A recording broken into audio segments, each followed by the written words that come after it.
This week, we look at the issues in the lead up to the Synod, the theme of the next World Communication Day, and we tell you what the Pope has been doing this week.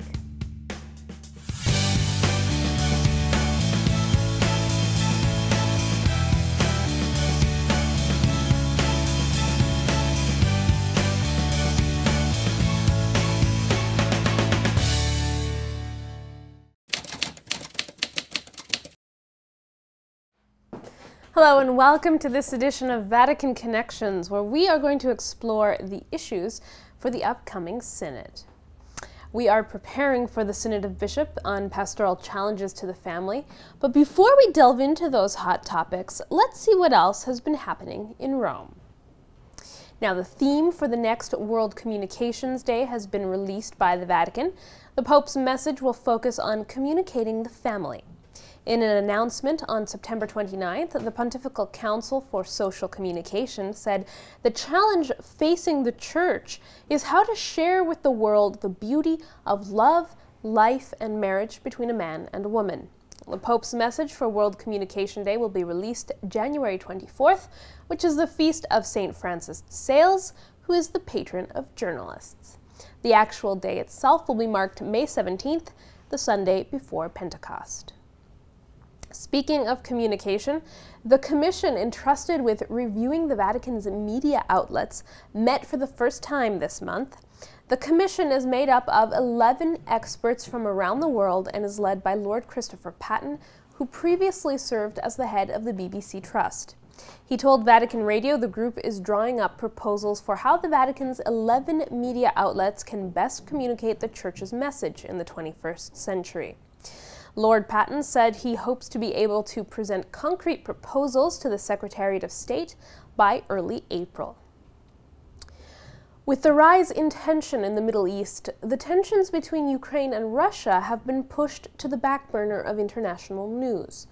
But CNS spoke to one Ukrainian bishop about the current situation in his region and the effect it's having on citizens.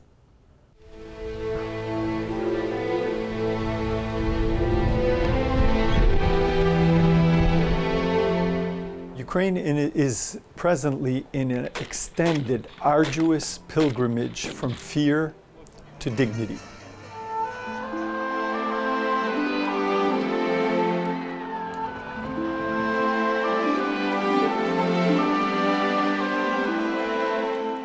The present lull in the shooting by most is considered temporary, and Ukraine is bracing for a further invasion.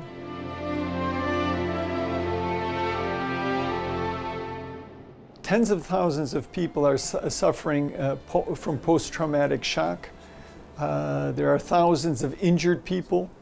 Ukrainian hospitals throughout the country are filled with soldiers who have lost their legs, their eyes, who are paralyzed, who are recovering from severe burns and other injuries from the front. There is a real danger of a humanitarian catastrophe.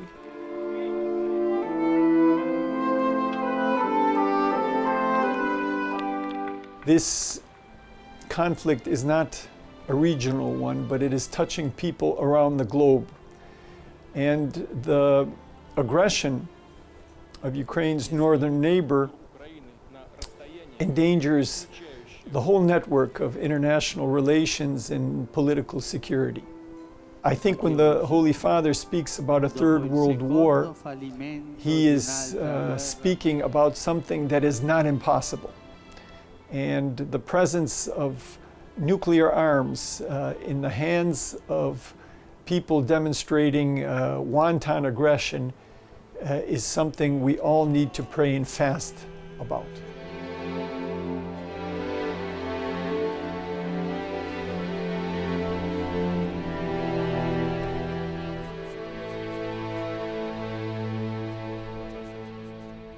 Turning now to the Synod on the Family. Starting next week, bishops from around the world will be gathered in Rome to discuss the pastoral challenges to the family.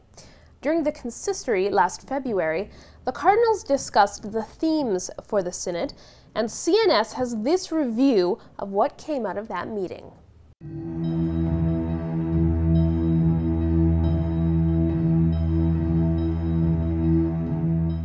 About 150 of the world's cardinals gathered in Rome February 20th for a two-day meeting called by Pope Francis to discuss the pastoral care of the family.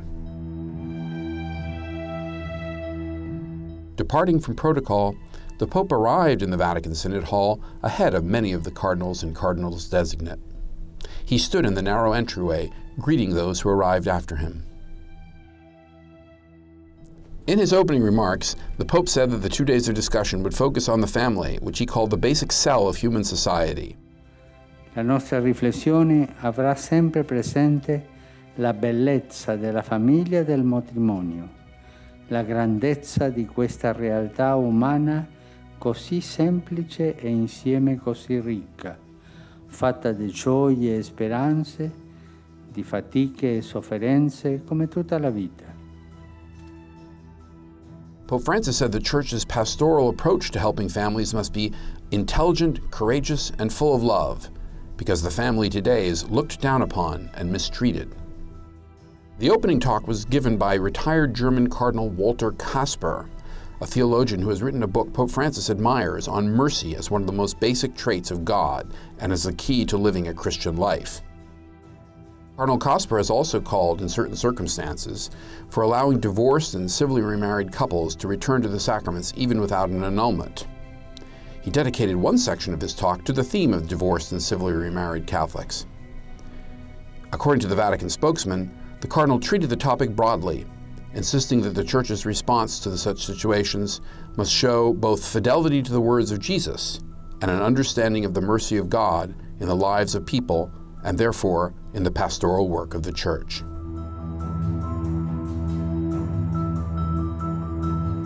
Now, those words of greeting at the consistory may well have been the last time we'll hear Pope Francis speak about the challenges to the family until after the synod.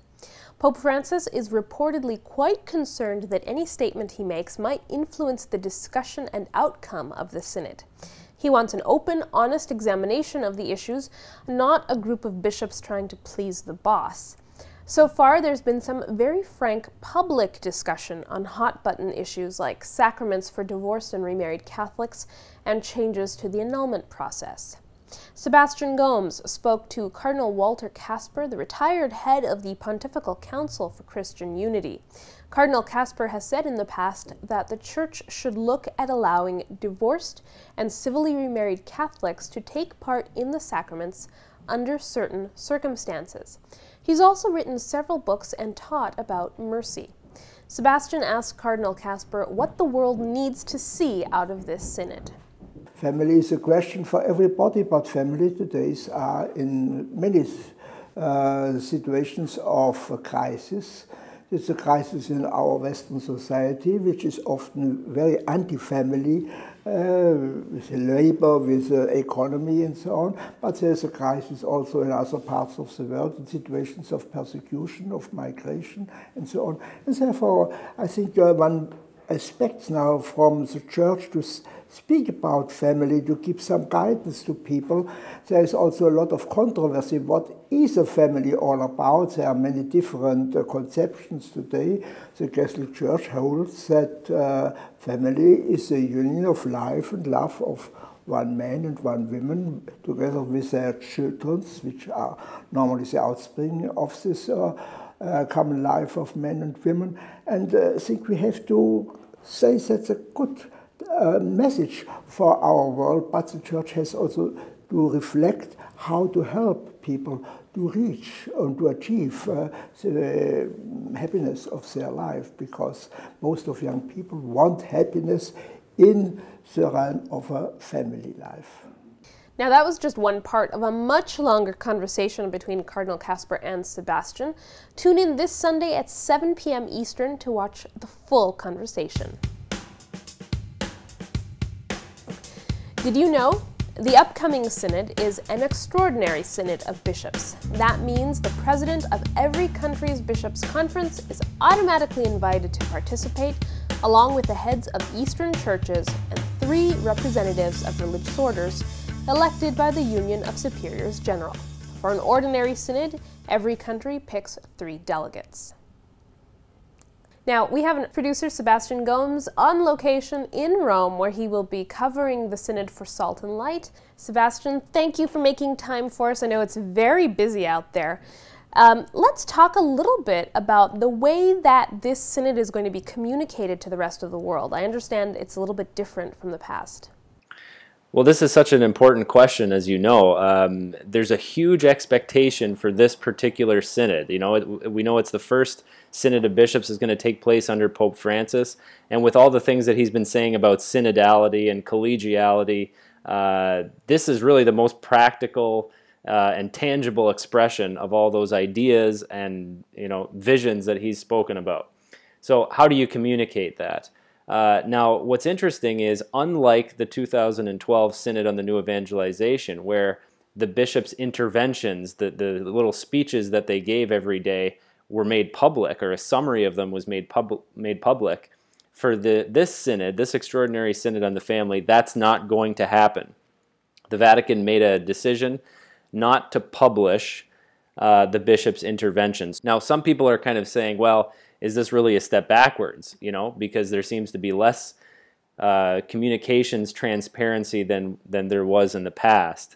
But the Vatican has kind of countered that with also a new initiative, and this comes back to the question that you asked. The Vatican has created essentially a media hub, a single media page online that's going to have all official communications from this synod published during the 2 weeks of the synod. So we're going to have official announcements.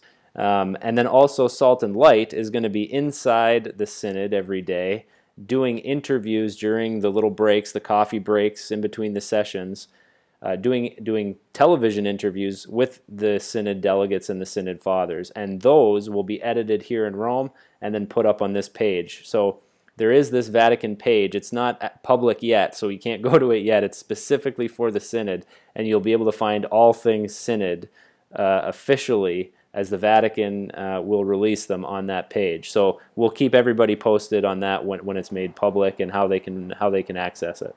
Right. So you mentioned the structure of the synod. What do we know so far about the structure? Is there any change? Is there any expectation that something different will be happening this time? Right. On paper, the structure of the synod and the schedule for this synod looks very similar to past previous synods. They meet for 2 weeks. There's morning sessions, there's afternoon sessions. The morning sessions are the times when the bishops and the delegates actually deliver their interventions one after the other. They each have 3 or 4 minutes to speak. The time is a little bit shorter than it was in the past, which should help. I mean, there should be more people awake, I think, at this one, because there's slightly shorter interventions. That's one element. But then we still have an hour every afternoon of open conversation, open dialogue. Now, what's happened in the past with those is bishops have kind of signed up to speak during the open session, and it ends up kind of being exactly the way the morning sessions were, where one bishop just speaks after the other, after the other, after the other, and it doesn't always kind of naturally progress into the open dialogue that it's supposed to be on paper. So my feeling is that because of the emphasis that Pope Francis has given to consultation and open dialogue and discussion, that those afternoon sessions will be transformed in some way, or will be constructed in some way to allow for much more back and forth, not just bishop giving talk, much like it is in the morning session. Right. Okay, now changing gears a little bit, in the lead up to the synod, there's been a lot of media focus on the hot topics, on sacraments for divorced and civilly remarried, on the annulment process, all of those things, and it's really seemed like there's two sides to this, and it's cardinal against cardinal, bishop against bishop. Now, is that an accurate assessment of what's going on right now, or is a lot of that just media construction? ever since the February 2014 consistory, at which Cardinal Walter Kasper, a German theologian, spoke about the gospel of the family and some of the challenges to family life today, there's been this public conversation going on among some of the most powerful cardinals. Some disagree with him, others agree, and the media has kind of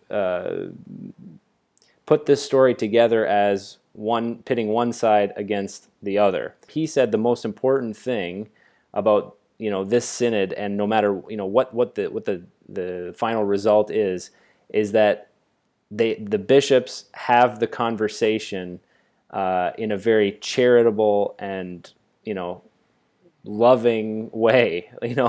That this is not this isn't the House of Commons. This isn't Congress here. Debating things back and forth. This is not a political arena. So we'll see. And my guess is that position is not just his. And I think that there are people who would disagree with him on the question of family life, who would agree with him that they need to have the debate in that way. And I think that's a really important element. Right, and what about themes? Because we know that the working document was split up into different themes that needed to be addressed. Will that structure be lost as we progress through the synod? Yeah, very good question. This is also something that's different at this particular synod. They have broken up the interventions based on the themes in the Instrumentum Laboris, which is the working document. So, for example, on one morning session, instead of just having bishops randomly sign up for when they want to talk and the discussion being all over the place, day one we'll be looking at, what does the family look like in God's plan? Another theme, on the second day, I think it is talking about the Church's teaching in natural law. Is it understood by people today? Many people have said no. This is different, and people are very hopeful that it will create a certain movement and development in this synod, and also structure.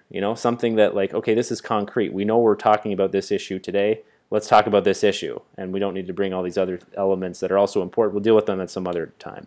My last question to you, Sebastian, before I let you go, what else do we need to remember? What else do we need to know as we get into this synod? What else do we need to keep in mind? Watch out for the influence of Pope Francis on this synod. Everybody's wondering what he's going to do. Father Lombardi has told us that the Pope has told him directly that he has the intention of stepping back and not intervening in this synod. So some people are disappointed by that, but if you think about what the Holy Father is saying by doing that, is he wants to listen. He wants to hear what the bishops have to say, and he wants to promote, I think, this open, charitable, but also critical discussion. Okay. Thank you, Sebastian. We'll let you get back to work and enjoy the rest of the week. That was Salt and Light's producer Sebastian Gomes on location in Rome, where he will be covering the Synod for Salt and Light and the Vatican television station. Let's take a look now at what Pope Francis has been doing this week. On Monday, he met with the President of Malta, Marie-Louise Colliero Preca, and her family. On Tuesday, he met with the executive of the Brazilian Episcopal Conference on their annual visit. And Wednesday, of course, was the general audience. CNS has more.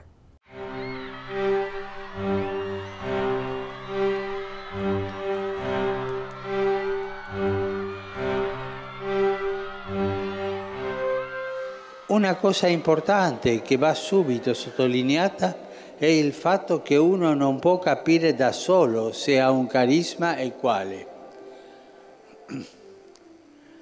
Ma tante volte noi abbiamo sentito persone che dicono no, io ho questa qualità, io so cantare benissimo e nessuno ha il coraggio di dirle ma meglio che stai zitto perché ci tormenta tutti quando tu canti. nessuno può dire io ho questo carisma. È all'interno della comunità che sbocciano e fioriscono i doni di cui ci ricolma il Padre. Ed è in seno alla comunità che si impara a riconoscerli, come un segno del suo amore per tutti i suoi figli. Ognuno di noi allora è bene che si domandi: c'è qualche carisma che il Signore ha fatto sorgere in me, che il Signore ha fatto sorgere in me, nella grazia del suo Spirito, e che i miei fratelli nella comunità cristiana hanno riconosciuto e incoraggiato?